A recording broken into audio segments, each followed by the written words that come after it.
Colla di Rienzo, son of a Roman washerwoman, was a visionary, a fanatic, a superb showman, and a demagogue of genius. In 1344, when he was 31, he launched his campaign against the aristocracy of Rome, inflaming the popular imagination with his evocations of the city's past greatness and his prophecies of its glorious rebirth.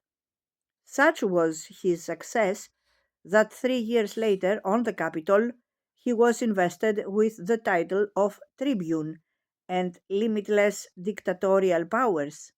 Then, summoning a national parliament, he solemnly conferred Roman citizenship on all the cities of Italy and announced plans for the election of an Italian emperor.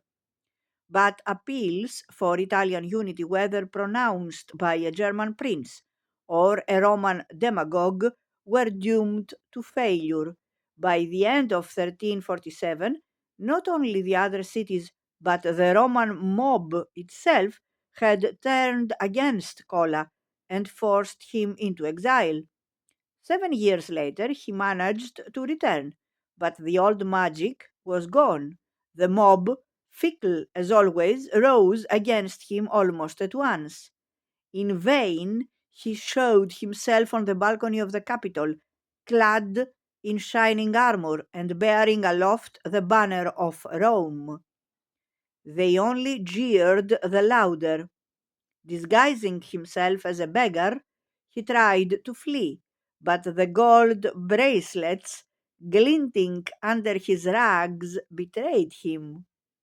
Minutes later, his body was hanging by the feet in a public square, a fate eerily similar to that which befell in the mid 20th century his closest and most successful imitator.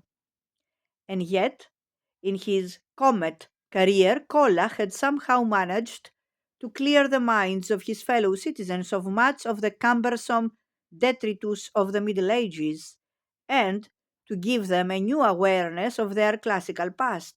What he had accomplished in the political sphere was paralleled in the world of letters by his friend and supporter Francesco Petrarch.